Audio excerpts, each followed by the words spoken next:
so far as archaeological theory and methods are concerned, uh, here we will discuss the main aim, objective, meaning of archaeology, scope of archaeology, and archaeology archaeology के साथ-साथ I mean ये उसके बाद archaeology के साथ तो जैसे I mean the relations of archaeology with other subjects जैसे वो इतिहास, भूगोल, समाजशास्त्र, देन नेचुरल साइंस जैसे हो गया आई मीन रसायन विज्ञान, बॉटनी, वनस्पति विज्ञान, प्राणी विज्ञान, ये सब के साथ ये सब्जेक्ट के साथ क्या संबंध रहा है पुरातत्व का, इस बारे में हम लोग बात करेंगे। और आई थिंक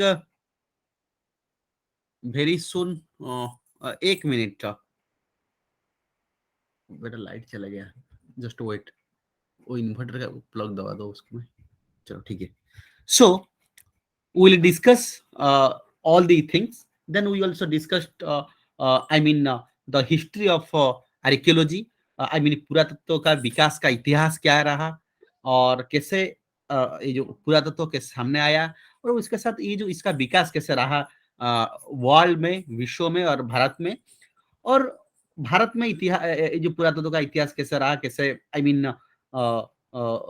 इसका जो उद्भव और इसका जो विकास कैसे 1784 से एशियाटिक सोसाइटी का योगदान रहा। उसके बाद कनिंघम, फिर मार्स, जॉन मार्शल, व्हीलर, फिर बीबीलाल ये घोष के से लेकर अभी तक कैसे इसका आई मीन यात्रा रहा, इसके बारे में हम लोग चर्चा करेंगे।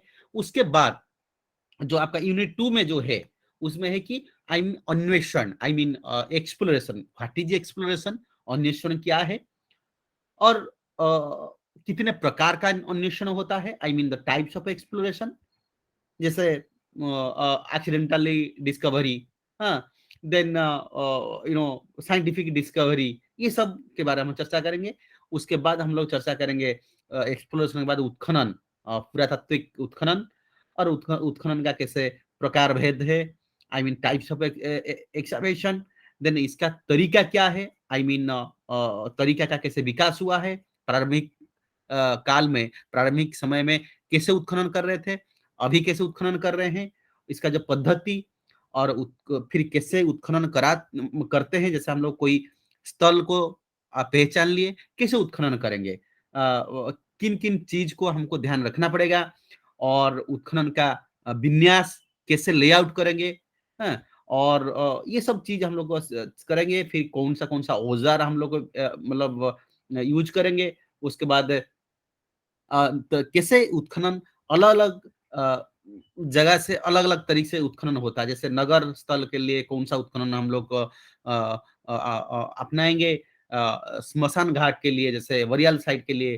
कैसे तरीका अपनाएँगे, ठीक है? और समाधि जो बरियाल मतलब समाधि स्थल के लिए कैसे तरीका अपनाएँगे, और उत्खनन के बाद कैसे परीक्षण करेंगे। जैसे जो पूरा सामग्री सामने आएगा, उसका परीक्षण कैसे करेंगे? How to determine, examine the retrieve antiquities, मतलब उत्खनन से प्राप्त पूरा सामग्रियों का कैसे परीक्षण करेंगे। हाँ, मिट्टी का वस्तुएं हैं, पाषाण प्रतिमाएं हैं, जैसे तांबे का कुछ सिक्का है, उसको कैसे परीक्षण करेंगे, कौन सा केमिकल, कौन सा इसमें उसको हटाएंगे। हाँ, कागज मिलाकर तो उसको कैसे संरक्षण करेंगे, हाथी दांत का चीज मिला तो उसको कैसे संरक्षण करेंगे, चांदी का, सोना का चीज मिलेगा तो उसको कैसे संरक्षण करेंगे, और ये सब चीज हमको ध्यान रखना पड़ेगा। फिर हम लोग भी चर्चा करेंगे कैसे उत्खनन होता है, उत्खनन के पहले क्या-क्या प्रिपरेशन होता है, ये सब चीज़ हम लोग ये करेंगे, शुरू करेंगे। So now we will discuss the archaeological theory and methods. It is a very interesting I mean topic, dear friends, and no doubt almost all ये जो आपका आपका जो नेट सिलेबस है उसमें बहुत सारा चीज इसमें आपको आ जाएगा। इसमें भी हम लोग साथ साथ शॉर्ट क्वेश्चन भी तैयार करते जाएंगे। तो मैं शुरू करूंगा माय डियर फ्रेंड्स। ये उत्खनन का क्या जरूरत पड़ गया, आई मीन उत्खनन वो तो चीजें हम लोग बताएंगे, परंतु आपको पता है कि ये जो जो जो उत्खनन और जो विरासत, जो ऐतिह्य और जो आई मीन जो हेरिटेज, हाँ, ये एक चीज़ होता है कि आई मीन आपको पता है कि जो फंडामेंटल ड्यूटीज़ है हमारा संविधान में, उसमें आप देखेंगे 51 एफ, जो एफ में, to value and preserve the rich heritage of our composite culture. हाँ, ये इसमें लिखा गया है। इसीलिए हेरिटेज हमारे लिए बहुत मायने रखता है। Heritage is our identity. Okay. और जहां तक हेरिटेज का सवाल है डियर फ्रेंड्स, आपको पता है कि हमारा जो अशोक का आई मीन लायन कैपिटल जो है, ये हमारा सिंबल्स है। और जो सत्यम बजाय जो मंडक उपनिषद से आया है, और ये सब इतिहास का देन है, आई मीन पुरातत्व का देन है। ओके। और आपको पता है कि अभी भी हम लोग कभी हेरिटेज को कभी को साथ लेके चलते हैं। जैसे मैं आपको बताया, हेरिटेज जो होता है ये हमारा पहचान है। Heritage is our identity. Okay. आप देखेंगे जो आई मीन डिमोनेटाइजेशन, विमुद्रीकरण के बाद जो नया सीरीज सब आया है, 2000 रुपया, 100 रुपया, 20 रुपया, 50 रुपया, 500 रुपया, 200 रुपया, 10 रुपया, ये सब नया नया सीरीज में हमको हेरिटेज का डिपिक्शन मिलता है। जैसे आपको 200 रुपये में देखेंगे, पिछले भाग में सांची का स्तूप, जो वर्ल्ड हेरिटेज साइट है, सांची का स्तूप को दर्शाया गया है। 5 रुपए में लाल किला को दर्शाया गया है। 50 रुपए में हम्पी को दर्शाया गया है। 100 रुपए में रानी की भाव, जो वर्ल्ड हेरिटेज साइट गुजरात का, उसमें दिखाया गया है। 20 रुपए में एलोरा, जो हेरिटेज साइट एलोरा महाराष्ट्र, उसमें दिखाया गया है। और जो 2000 रुपये का जो जो पीछे वाला जो चंद्रयान है, उसके नीचे जो बल्लरी, हस्ती और जो हंस का जो बल्लरी है, ये अजंता से लिया गया है।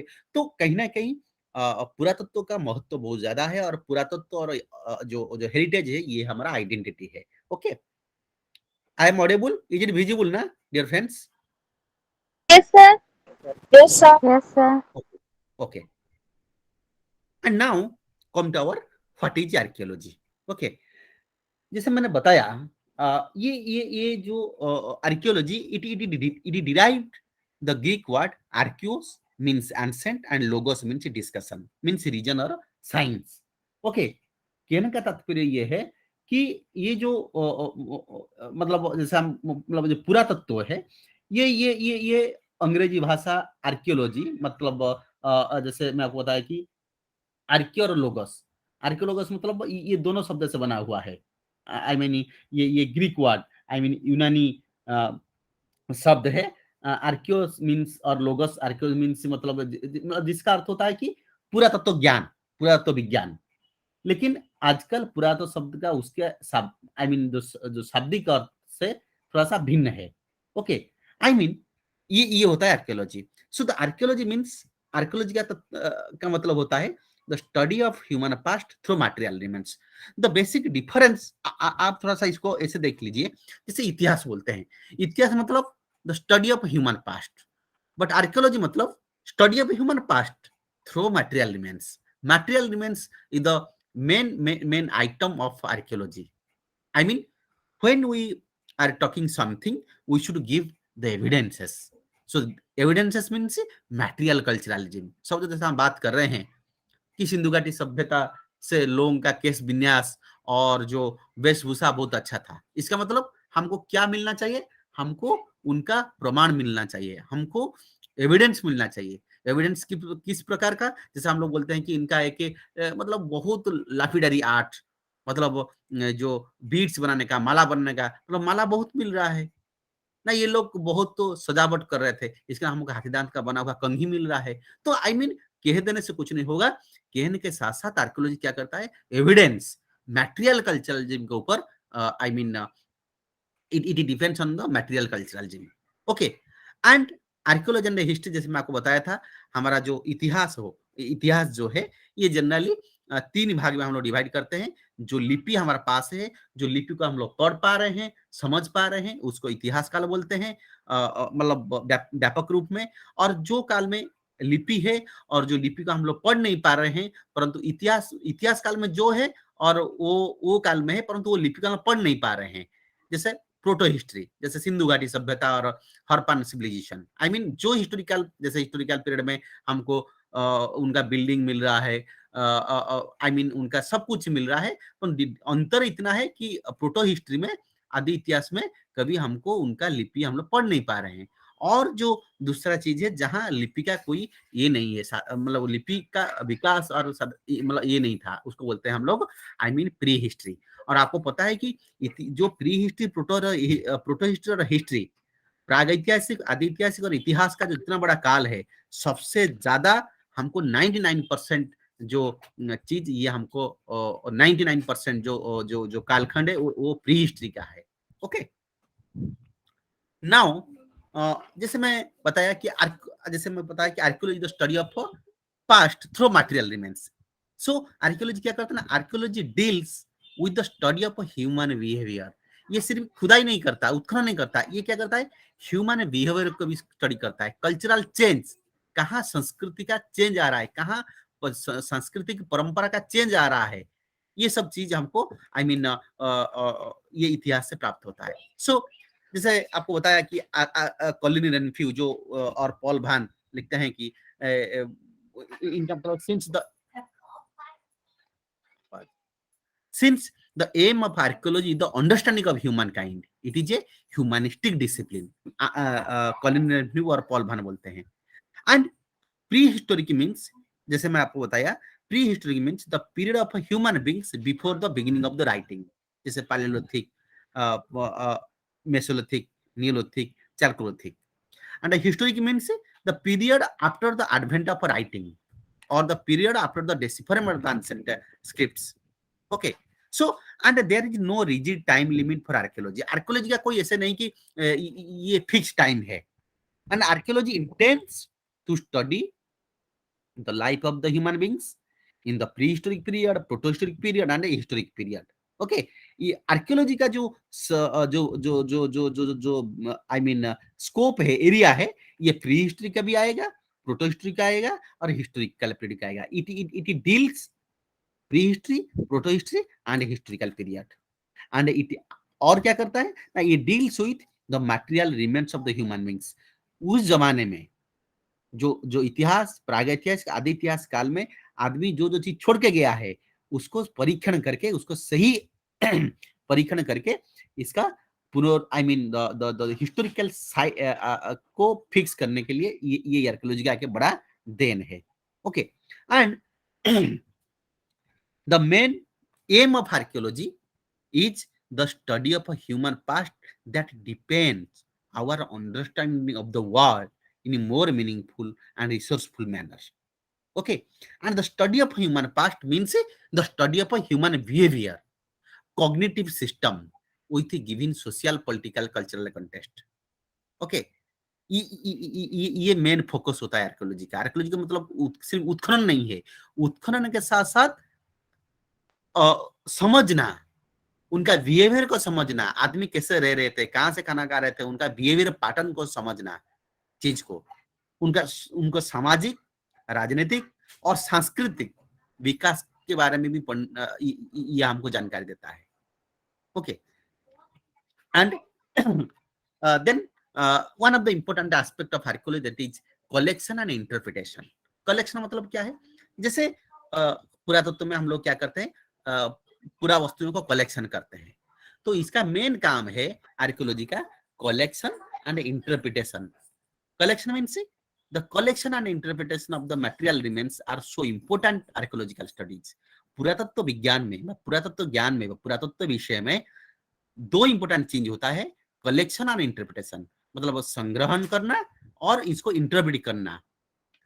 कहां से संग्रह करेंगे, दो चीज से, एक होता है सर्वेक्षण और एक है उत्खनन। सर्वेक्षण से क्या है, हम लोग सर्वेक्षण करते हैं और जमीन से जो मिलता है उसको कलेक्शन करते हैं। जैसे आप कोई एक टीला भी, कोई एक माउंड हो गया, कोई एक स्थान जा रहे हैं और ढूंढ रहे हैं, खोज रहे हैं, और उसमें जो जो जो जो पूरा वस्तुएं आ रहे हैं उसको हम लोग कलेक्शन करते हैं, फिर घर में ला के भी लेबोरेटरी में लाकर इंटरप्रिट करते हैं, ये कौन सा काल का है। Okay, so collection and interpretation are the two important aspects of archaeological study, and these are conditioned by two important means, interrelated areas, namely method and theories. So the means of a collection of maximum retrieved information known as archaeological method. In किस प्रकार से आप लोग उसको ला रहे हैं, उत्खनन से ना सर्वेक्षण से, कि बेसिकली मेथड। ओके, तो थ्योरी क्या होता है? थ्योरी मीन्स जैसे theory means idea. Theory means idea. Idea means जैसे आर्कियोलॉजिकल कॉन्टेक्स्ट में जैसे हम लोग मटेरियल कलेक्शन कर रहे हैं, ठीक है? मटेरियल मटेरियल कलेक्शन कर रहे हैं और एक्सप्लेन मतलब ये कहाँ से आया, कैसे आया, the collected materials remains are being interpreted. जिस वे में इसको इंटरप्रेट करते हैं थ्योरी, इसको बोलते हैं थ्योरी। ओके, देयरफॉर आर्कियोलॉजिस्ट जो पुराविद होते हैं, they design their research method to suit the need of the problem of study. ये पुराविद के ऊपर, पुरातत्व का जो जो जो स्कॉलर होते हैं, ये इनके ऊपर डिपेंड करता है कि वो कैसे इसको स्टडी करते हैं। And the study of material remains of the ancient culture civilization reminds us the cultural continuity. The cultural continuity means ये सिर्फ हमको आर्कियोलॉजी जो होता है, जो पुरातत्व होता है, ये सिर्फ हमको सांस्कृतिक विकास को भी, विकास के साथ साथ सांस्कृतिक विकास और कहाँ अटक रहा है, कहाँ डिसकंटिन्यू हो रहा है, कैसे इसका मतलब चेंजेस आ रहा है, ये सब हमको जानकारी देता है। That's why archaeologist must be, इसीलिए आर्कियोलॉजी को एक फ्लेक्सिबल माइंड, मतलब ओपन माइंड, मतलब जैसे आपको ध्यान होगा कि आर्कियोलॉजिस्ट जो होते हैं ये एक चीज को पकड़ के ये पूरा चीज, पूरा टोटल सीन को क्लियर कर देते हैं। कैसे? जैसे मैं आपको बताया, कोई भी एक पूरा स्थान, जैसे कोई हम लोग सर्वेक्षण कर रहे हैं, कोई नदी घाटी का सर्वेक्षण कर रहे हैं, हमको एक सिक्का प्राप्त हो गया, तो पुराना सिक्का से प्राप्त हो गया, उसमें ये पूरा मतलब टोटल हिस्ट्री ढूंढ लेंगे, एक किताब लिख देंगे। मतलब सिक्का, एक कॉइन, ये किसका कॉइन है उसमें लिखा होता है। सपोज एक जो राजा, आपको पता है कि जो प्राचीन सिक्का होता है, जो कॉइन्स होता है, सिक्के होते हैं, उसमें क्या होता है, उल्लेख मिलता है ये किस राजा का है, तो राजा का नाम पता चल गया। कौन राजा का नाम पता चल गया तो कौन सा राजवंश का है वही पता चल गया। और उसमें आपको पता है कि जैसे प्राचीन सिक्कों में इधर राजा शिव जी को पूजा करते हैं तो क्या है, बूल, और जैसे विष्णु जी का हो, मतलब वो ये होंगे तो गरुड़ का, मतलब रिलीजियन। और जैसे हमको बस सोने का सिक्का मिल रहा है, मेटालर्जी, इकोनॉमिक कंडीशन, ये सब प्राप्त होता है। मतलब एक आर्कियोलॉजी और आर्कियोलॉजी और एक आर्कियोलॉजिस्ट ओपन माइंड होना चाहिए। ओपन माइंड मतलब क्या है, कभी कभी क्या होता है इतिहास में, और इतिहास में क्या होता है, जैसे कुछ कुछ लोग, जैसा आपको पता है माय डियर फ्रेंड्स, आजकल क्या नया ट्रेंड शुरू हो गया। मतलब क्या है, कुछ लोग बोलते हैं कि ये मार्क्सिस्ट है, ये नेशनलिस्ट है। ओके, मतलब उनको जो दिखाई देगा ये लेफ्टिस्ट है। नहीं, ऐसे आप सुने होंगे, परंतु मुझे मेरा मेरा मानना है कि नहीं, एक आर्कियोलॉजिस्ट को आर्कियोलॉजिस्ट होना चाहिए, एक हिस्टोरियन को हिस्टोरियन होना चाहिए, उसमें कोई भेदभाव नहीं होना चाहिए। मतलब एक बायस्ड माइंड नहीं होना चाहिए। सपोज मैं एक उत्खनन कर रहा हूँ, मतलब मुझे सपोज कौन सी बौद्ध प्रतिमा प्राप्त हो रहा है, तो मैं बोल दूंगा कि और उसमें बौद्ध धारिणी, बौद्ध चीज मिल रहा है, उसमें ब्राह्मण हिंदू का भी मिल रहा है, तो मुझे बोलने कोई अड़चन नहीं है। परंतु कभी कभी क्या होता है, इतिहास और जैसे पुरातत्व को जब हम लोग उत्खनन करते हैं और कोई इतिहास को पढ़ाते हैं, कभी कभी हम लोग को चीज को छुपा देते हैं।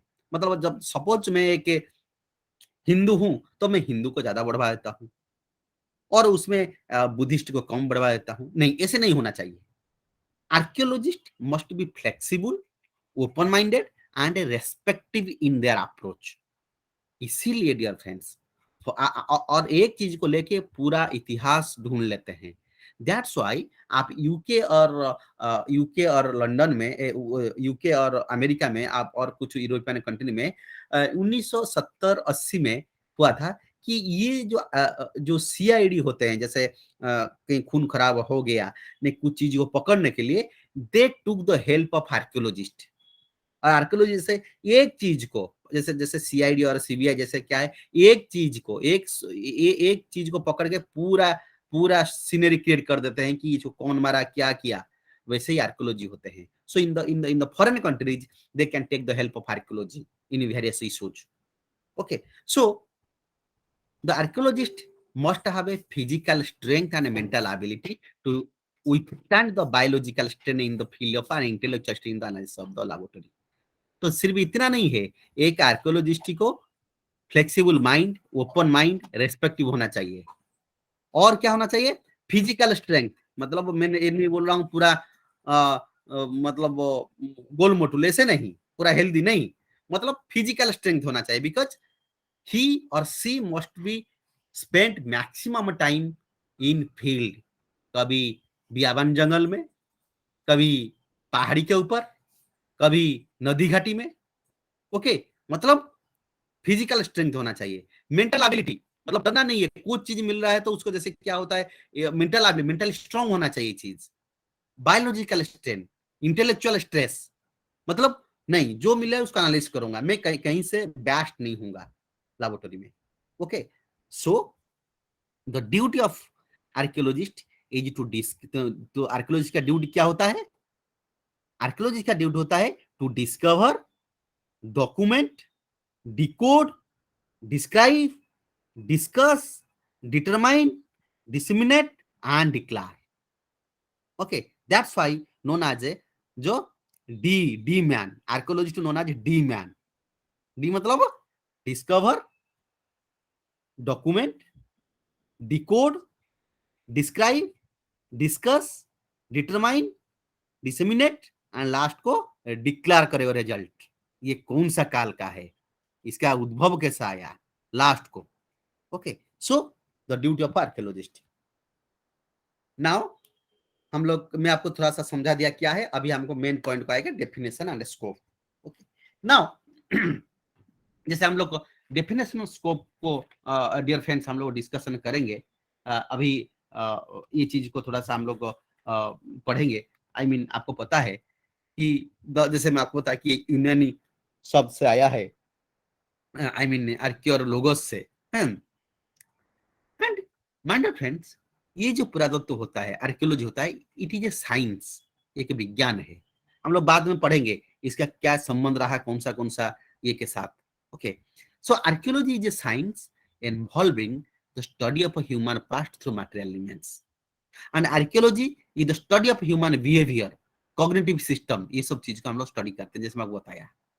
So to understand the cultural process, archaeologists study all physical traces encountered both in excavation and exploration.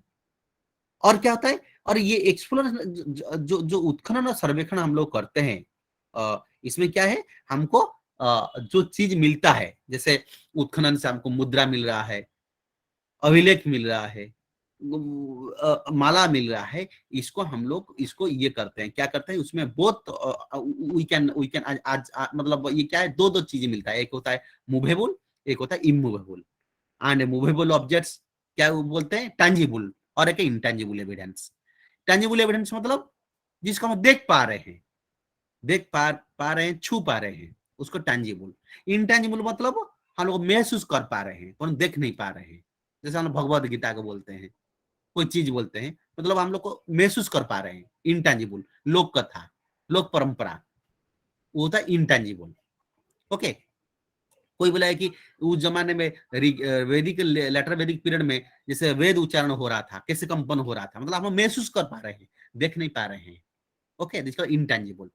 Okay, and in method the focus is the collection of data. I mean how to collect the archaeology का main चीज होता है data collection in the form of उत्खनन and सर्वेक्षण. And in theory the focus is on the interpretation. मतलब method, archaeological method मतलब आप कैसे एविडेंस को कलेक्ट कर रहे हैं, कैसे उत्खनन सर्वेक्षण से कैसे आप हम लोग ढूंढ के ला रहे हैं. मुद्रा हो गया, अभिलेख हो गया, माला हो गया, उसको बोलते डाटा. और वही माला अभिलेख को ला के जब हम लोग स्टडी करते हैं और कंक्लूजन निकालते हैं, this is called theory. In theory the focus is on the interpretation, giving better explanation of the collected materials. Don't worry, ये पूरा पावर पॉइंट को मैं आपको साझा कर दूंगा, आप लोगों के साथ में इसको ये कर दूंगा, मतलब शेयर कर दूंगा चीज को. Okay, therefore, the whole landscape comprising several archaeological sites document, and each archaeological site is a part of that document. Okay, ये चीज मैं आपको बताऊंगा. Now we discuss the goals of archaeology. Archaeology का गोल क्या है? गोल क्या है? गोल ये है, I mean traditionally archaeology has been equated with the, जैसे मैं आपको डिस्कवरी, रिकवरी, इन्क्वायरी, स्क्रूटिन, ये सब चीजें होता है. Now the goals of archaeology modified in an effort to learn more and more. अभी आर्कियोलॉजी का इतना विधा बढ़ गया, जैसे आपको पता है आजकल पहले जैसे आर्कियोलॉजी का क्या होता था ना, उत्खनन, मतलब ये लोग मानते हैं कि पहले आर्कियोलॉजी मतलब पूरा तो क्या होता है ना, उत्खनन सर्वेक्षण. परंतु अभी आर्कियोलॉजी का जो परिसीमा, जो सीमा बहुत बड़ा हो गया माय डियर. माइक्रोस्कोपिक एनालिसिस हो रहा है. अभी आपको पता है कि कुछ दिन के पहले जो रावत सर, जो मतलब गुजरात के कुछ लोग विद्वान, इसमें क्या है, जो लोढ़ा जैसे जो जो जो मिट्टी का बर्तन में, आई मीन जो हम लोग अभी उत्खनन सर्वे, मतलब हड़प्पा में जो उत्खनन कर रहे हैं, कोई भी जैसे उत्खनन कहीं भी करते हैं हम लोग, मिट्टी का बर्तन मिलता है. मिट्टी का बर्तन में माइक्रोस्कोपिक एनालिसिस में हमको पता चल रहा है ये क्या पी रहे थे. दूध, ये दूध गाय का कि भैंस का, इतना आई मीन माइक्रोस्कोपिक स्टडी हो रहा है. ओके, तो गोल अभी बड़ा हो गया. So but in the whole, goal को हमको तीन भाग में डिवाइड करते हैं. The goals, there are three important goals of archaeology. पुरातत्व का जो मेन गोल होता है तीन होता है. एक होता है to consider the form of archaeological evidence and its distribution in time and space. इसका फॉर्म क्या है, स्वरूप क्या है, जो टाइम के साथ बदल रहा है, टाइम या स्पेस के साथ. दूसरा गोल होता है फंक्शन, मीन्स इसका फंक्शन, एक फॉर्म होता है, स्वरूप होता है, एक फंक्शन, वो स्वरूप का क्या कार्य है, फंक्शन क्या है. ओके, इसका फंक्शन, जैसे एक माला मिल रहा है, स्वरूप होता है माला, फंक्शन क्या है, पहनने का फंक्शन. ओके, और थर्ड होता है to delimit the process of a culture and determine the how and why culture change. मतलब ये माला के चेंज हो रहा है, आगे जाके चेंज हो रहा है, कैसे चेंज हो रहा है. So the important goals of archaeology is form, function and process. Now we discuss the form. Okay, what is form, बस स्वरूप. The first goal is the form. Form means it is the description and a classification of the material evidence to develop model of artifact assemblies distribution. I mean, जहां से हम लोग को उत्खनन कर रहे हैं कि सर्वेक्षण कर रहे हैं, जो चीज प्राप्त हो रहा है. जैसे हम लोग को हड़प्पा साइड से हमको मिल रहा है क्या, हकरा वेयर, डिशन स्टैंड. जैसे हम लोग आई मीन 6वीं सदी ईस्वी में, ईसा पूर्व में जैसे हमको मिल रहा है जो सेकेंड अर्बनाइजेशन, द्वितीय नगरीकरण में, northern black polished ware, paint PGW pottery. Okay, ये एक स्वरूप होता है ये. Okay, and function, their use, the second goal is function. Function means the use of various artefacts. मतलब एक कंघी मिला है कि ये एक हेयर पिन मिला है. हेयर पिन मिला है मतलब ये केस विन्यास, जैसे केस विन्यास कैसे कर रहे थे, फंक्शन, इसका use. Okay, I mean, and the combined study of a form and a function help us to reconsider the past. हाँ, जैसे कोई एक माला मिल रहा है कि एक पेंडेंट, ताबीज मिल गया, तो ये ताबीज, ये फॉर्म तो ताबीज है, इसका यूज क्या है ना, पहनने का. तो जब फॉर्म एंड फंक्शन मिल जाता है, ये हमको इतिहास के बारे में पूरा जानकारी दे देता है. ओके, जैसे मैं आपको बताया कुछ कुछ पुरास्थल से हमको मिलता है कैसे, अनाज. तो अनाज जो काला काला पड़ जाता है अनाज, वो होता है फॉर्म. परंतु अनाज को जब हम लोग परीक्षण करेंगे लैबोरेटरी में, ये अनाज कहाँ से आया, कैसे आया, इनका डाइटिंग पैटर्न क्या था, ये होता है फंक्शन. ओके, और दोनों को मिला लेंगे तो पूरा इतिहास का पता चल गया, ये लोग क्या खा रहे थे, इनका डाइटिंग पैटर्न क्या था. Okay, and now the third goal is a process or cultural process, which I already mentioned. Okay, now we'll discuss archaeology as a science. Okay, कैसे archaeology as a science? Okay, I mean there is a continuous vibrant academic debate. एक बहुत बड़ा debate होता है, archaeology को हम लोग को साइंस मानेंगे कि आर्ट मानेंगे और आर्ट्स मानेंगे. ओके, क्योंकि कुछ कुछ विद्वान का मानना है कि इसको हम लोग साइंस ही मानेंगे, क्योंकि सब कुछ साइंस का थ्योरी हम लोग अडॉप्ट करते हैं. जैसे कोई हड्डी मिल गया, नहीं तो कोई जला हुआ राख मिल गया, डेटिंग करने के लिए we can take the help of a carbon dating. कोई लकड़ी मिल गया, उसको काल निर्धारण करने के लिए हम लोग ट्री रिंग और डेंड्रोक्रोनोलॉजी यूज करते हैं. कोई पॉटरी मिल गया, टीएल डेटिंग यूज करते हैं. नहीं, तो कुछ कुछ विद्वान का मानना है कि नहीं, इसको हमको साइंस ही मानना चाहिए, क्योंकि साइंटिफिक अप्रोच हम लोग अडॉप्ट करते हैं, पूरा प्योरली साइंस. लाइक साइंटिस्ट, जैसे वैज्ञानिक होते हैं, साइंटिस्ट होते हैं, archaeologist also collect data, conduct experiment, formulate the hypothesis, test the hypothesis and summarize the result. हमें डिस्कवरी करते हैं, डाटा एनालिसिस करते हैं और रिजल्ट निकालते हैं. Therefore the scholars argue that archaeology must be a science. Okay, and there are two perception on archaeology and science. One is the contribution of a science to archaeology and another is the contribution of archaeology to science. ये दो चीज. और जहाँ तक relevant का बात है और रिलेवेंस का बात है, प्रासंगिकता का बात है, रिलेवेंट का बात है आर्कियोलॉजी, आपको पता है the duty of the archaeologist is to discover, document, decode, describe, discuss, ये होता है जो एक सोसाइटी के लिए और इतिहास के लिए. And many of the archaeologist, आपको पता है कि पहले जैसे होता था आर्कियोलॉजी, आपको पता है जैसे हम लोग पढ़ेंगे वर्ल्ड आर्कियोलॉजी कि प्रारंभिक ये में लोग क्या कर रहे थे, उत्खनन किए और सामान ला के बेच देते थे, नहीं तो कहीं चुरा के छुपा देते थे, घर में सजावट कर रहे थे. And many of the collector and treasure hunter and they are known as treasure hunter, जो ट्रेजर की मतलब खजाना के लूट में चक्कर में थे. परंतु आजकल जमाना चेंज हो गया.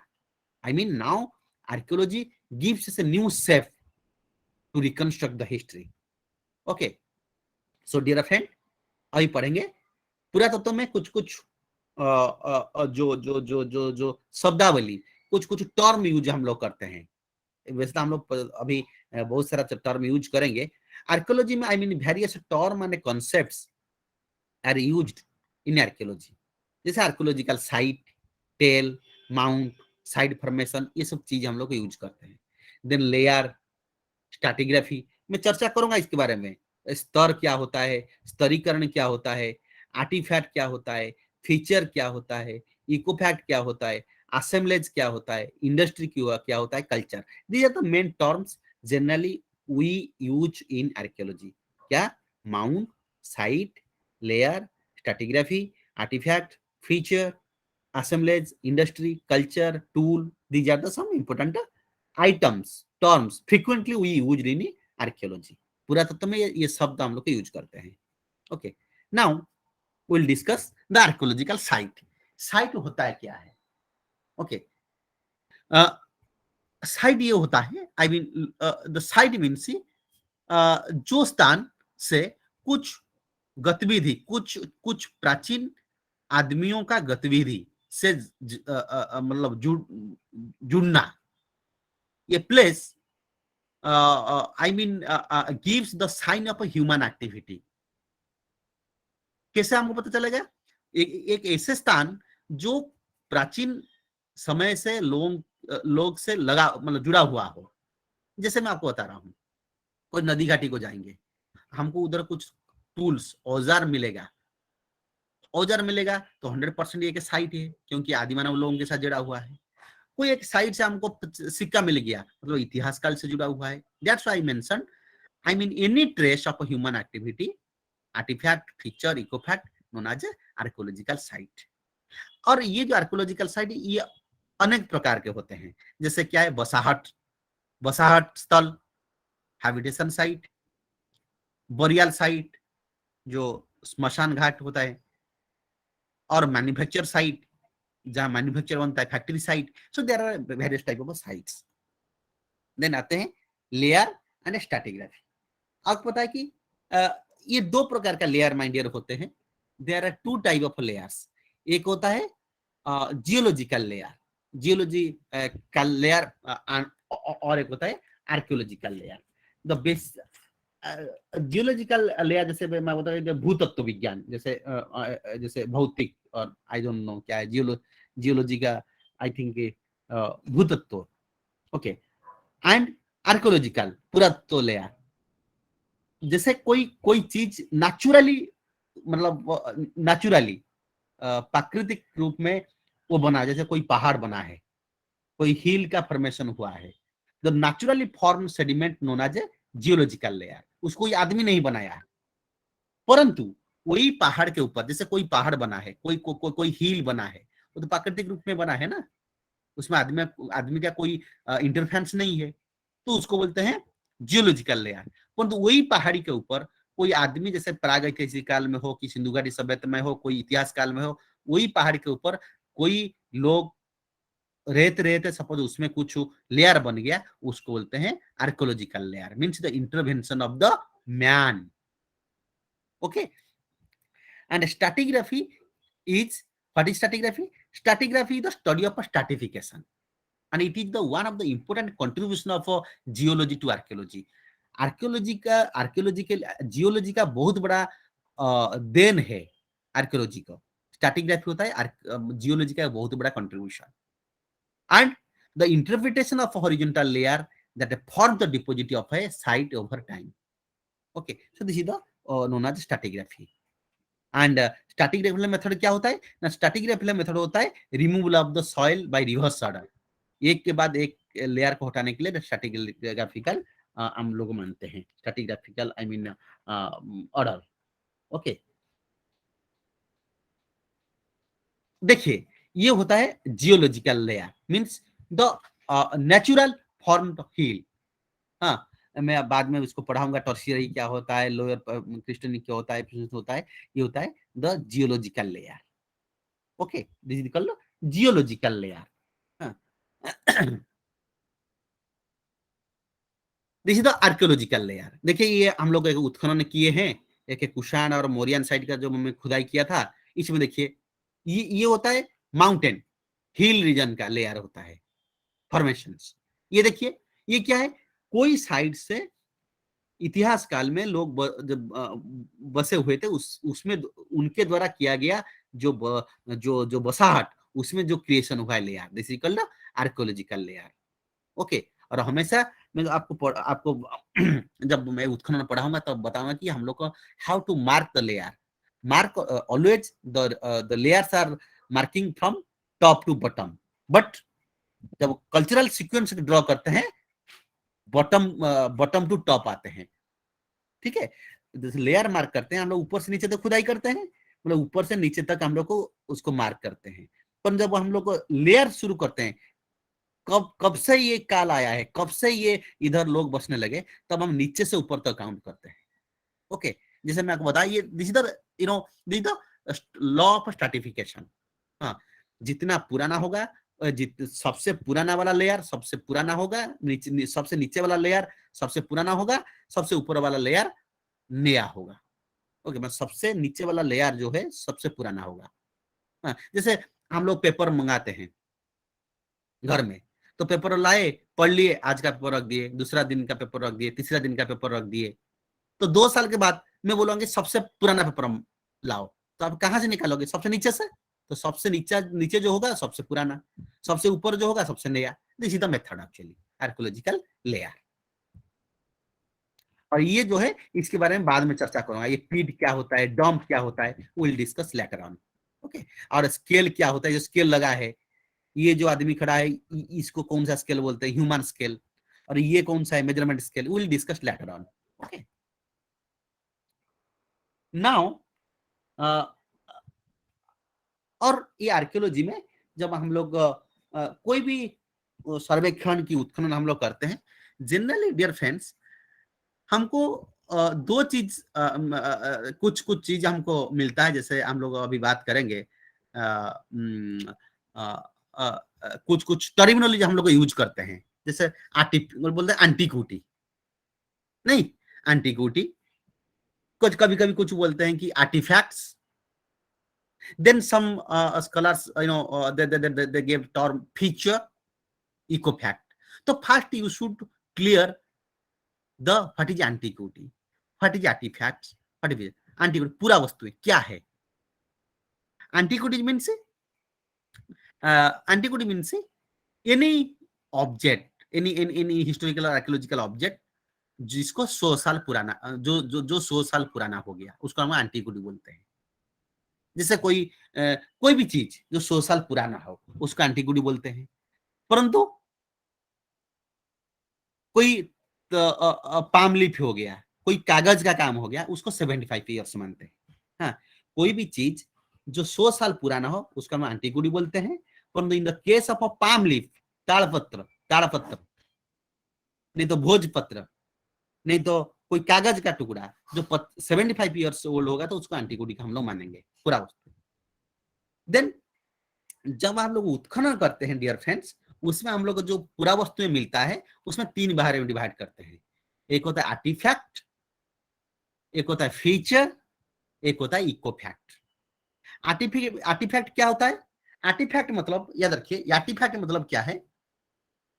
Any kind of a portable object, कोई भी चीज जो पोर्टेबल मतलब जो एक स्थान से दूसरे स्थान को ले जा पाएंगे। जैसे कोई माला मिल गया, सिक्का मिल गया, तो इट कैन इजीली मूवेबल नहीं, मतलब any kind of portable objects made, fashion, modify और यूज बाय ह्यूमन बीइंग। मतलब उत्खनन से व सर्वेक्षण से कोई भी पूरा वस्तुएं जो आदमी के द्वारा बना हो, जैसे आदमी के द्वारा बना हो, नहीं तो आदमी का कुछ ना कुछ उसमें कुछ ना योगदान रहा हो, और उसको हम लोग मतलब एक जगह से दूसरी जगह से हम लोग ट्रांसफर कर सकते हैं, उसको बोलते हैं आर्टिफैक्ट। जैसे क्या है? फॉर एग्जाम्पल पॉटरी, मृदुभान, बीड्स, माला, ऑर्नामेंट, क्योंकि इसको आराम से हम लोग ले सकते हैं ना, ले जाना easily transferable, this is called artefact. जैसे ऑब्जेक्ट हो गया, robbing object, these are called artefacts. और जो चीज आदमी के द्वारा बना हो परंतु हम लोग उसको ले नहीं जा सकते हैं, ये फिक्स है। जैसे हड़प्पा से हम लोग खुदाई कर रहे हैं, हड़प्पा की जैसे कोई साइड से उत्खनन कर रहे हैं, उत्खनन से सिक्का मिल गया तो सिक्का को ला सकते हैं, कोई अभिलेख में अभिलेख ला सकते हैं। कुछ मकान मिल रहा है 2-3 मंजिला का मकान मिल गया, कि हड़प्पा का जो मकान मिल रहा है, वो मकान को हम लोग लेके नहीं आ सकते ना। तो नॉन पोर्टेबल थिंग्स, आई mean any non portable objects, like जैसे क्या, चूल्हा हो गया, दीवार हो गया, फ्लोर हो गया, पोस्ट होल हो गया, this is called feature. Okay, मतलब क्या क्या हम लोग इसमें समझे? आर्टिफैक्ट मतलब कोई भी चीज आदमी के द्वारा बना हो प्राचीन समय में, और इसको हम लोग ले जा, पोर्टेबल मतलब इजीली कैरी आउट, इसको बोलते हैं आर्टिफैक्ट। फीचर मतलब वही चीज आदमी के द्वारा बना हो परंतु इमूवेबल, ये नॉन पोर्टेबल, ये इसको हम ले, मैं बोलूंगा भी हड़प्पा का कि जैसे धोलावीरा का वो रॉककट रिजर्वर को लेके आओ, कि लोथाल का वो डॉकयार्ड लेके आओ, हम ला नहीं सकते। This is called feature. Okay, and both artefact and features are product of human work, दोनों में आदमियों का मतलब उसमें योगदान है। ओके, ये होता है आर्टिफैक्ट्स। देखिए, ये होता है आर्टिफैक्ट्स मतलब what is these are the beads, ये माला है। इतिहास काल में 3rd सेंचुरी बीसी से लेकर 6th सेंचुरी एडी तक ये माला है। और हम लोग चर्चा करेंगे आगे कि माला क्या होता है। सबसे प्राचीन एग्जाम में आता है जब आपका जो इसमें आई मीन आता है कि सबसे प्राचीन माला कौन सा है, घट सेप बीड। हम लोग चर्चा करेंगे घट से, ये वाला जो घट सेप बीड, ये वाला जब सबसे प्राचीन माला घट सेप बीड होता है। ओके, सो ये माला, दिस इज आर्टिफैक्ट्स, मतलब you can easily carry out. ये कॉइन्स है, इसको भी हम आदमी की तरह बना हुआ है, और इसमें क्या है, इसको हम इजीली ले सकते हैं। This is called I mean मुद्रा होता है आर्टिफैक्ट्स। इसको बोलते हैं फीचर। फीचर क्या है आप देखिए, ये है कोई एक मकान का, मतलब जो लोग रह रहे थे, मकान बनाए, दीवार है, वॉल है, स्ट्रक्चर है, we can't take it away, हम लोग इसको ला नहीं सकते एक जगह से दूसरी जगह, this is called feature. Hello hello, I am Audible ना? Yes, sir. Okay okay, this इसको हम एक जगह से दूसरा नहीं ले सकते, इसके लिए बोलते हैं फीचर। ओके, ये देखिए, ये देखिए उनका मकान, इनका जो किचन रूम, इसका जो store house, these are the, ये इमूवेबल, ये एक जगह से दूसरा जगह से मूव नहीं कर पाएगा, तो इसको बोलते हैं features. Okay, you can see, वो जैसे मैं आपको बता, हार्थ, चूल्हा, ये चूल्हा निकल रहा है, हाँ, ये स्ट्रक्चर है, ये वॉल है, सो दिस इज कॉल्ड फीचर। परंतु ये होता है आर्टिफैक्ट। ये देखिए, ये सेट ऑफ थाली मिला है, प्लेट्स, ये set of bronze plates, it can easily movable, so this is called artefacts. Then come to, अच्छा, आप समझ गए ना आर्टिफैक्ट्स क्या है और फीचर क्या है? Yes, sir. Okay, okay, so now we will discuss another important item, that is ecofacts. ecofacts, तो व्हाट इज इकोफैक्ट्स? ध्यान दीजिए, इकोफैक्ट्स मतलब non non artifactual evidence, which include, मतलब नॉन आर्टिफैक्चुअल एविडेंस, ये आर्टिफैक्चुअल एविडेंस नहीं है। इकोफैक्ट्स क्या होता है? मतलब इनऑर्गेनिक इकोफैक्ट्स लाइक जियोलॉजिकल सैंपल, जैसे मिनरल्स हो गया, सेडिमेंट हो गया, पत्थर हो गया, वोल्केनिक की राख हो गया, ये होता है इनऑर्गेनिक। ऑर्गेनिक इकोफैक्ट्स क्या होता है? जैसे बोन, मतलब हड्डी, आदमी का स्कॉल, मरने के बाद जो skeleton, teeth, shell, plant, grains, husk, these are called ecofacts.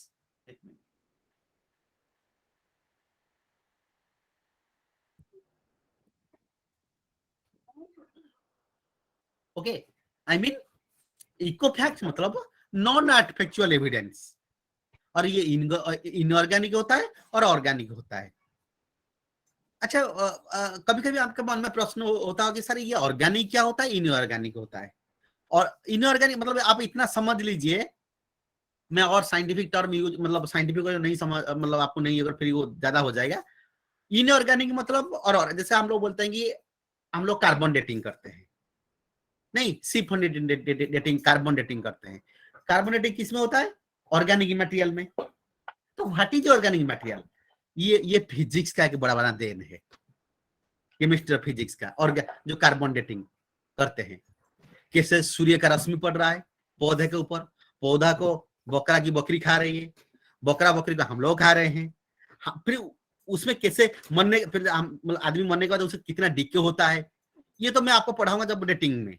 परंतु जैसे हम लोग बोलते हैं कि नहीं, ये कार्बन डेटिंग होता है कैसे ना, कार्बन डेटिंग जितना ऑर्गेनिक मटेरियल, तो ऑर्गेनिक क्या होता है, इनऑर्गेनिक होता है। ऑर्गेनिक मटेरियल वो होता है, बस इतना ध्यान रख लीजिए, ऑर्गेनिक मटेरियल आप ऐसे समझ लीजिए कैसे है, मतलब ऑर्गेनिक मटेरियल होता है जिसको जलाने से राख निकलता है, उसको ऑर्गेनिक मटेरियल बोलते हैं।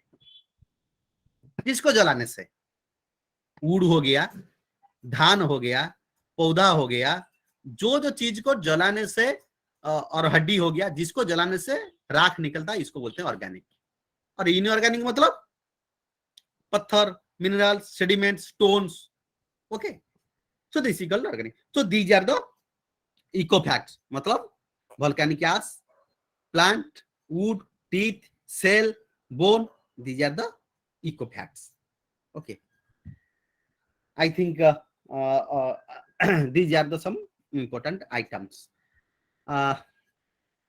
और कितना रहा? I think we will discuss in the next class. We will discuss the other part, that is assemblage, industry, culture, kinds of archaeology, कैसे classical archaeology, then prehistoric archaeology, historical archaeology, then ethno archaeology, इस पर हम लोग बाद में discussion करेंगे। सो I think जो मैं आपको पढ़ा है कि definition, scope and what are the important terms we are using in archaeology, we just discussed.